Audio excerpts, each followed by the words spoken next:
There is no good Zionism. It's a racist ideology. It's a violent ideology. And don't believe me, look at Palestine the last 100 years. Israel is a democracy. Jews. And who do they vote for? The same people.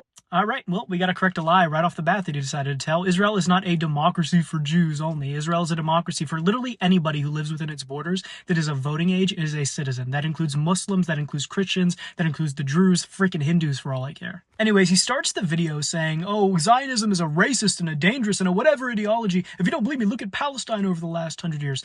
Putting aside the fact that Zionism created Israel, a country where Arabs, Muslims, like I just said, everyone has equal rights, why don't we talk about the expansion of radical Islam across the Middle East? So a lot of times you'll see these pro-Palestine activists going around saying all of the Jews in Israel are from Europe, they don't belong in the Middle East, they're colonizers, whatever. And you can tell these people have never been to Israel because there are brown Jews there from different parts of the Middle East. So you have to ask yourself a question here. Why are all of these brown Jews in Israel and not in the Middle Eastern countries? The answer is the spread of radical Islam, which people like this will not mention about because they are sympathetic towards it. It doesn't matter if you're talking about the authorities in Iran or the authorities in Yemen or the authorities in Jordan.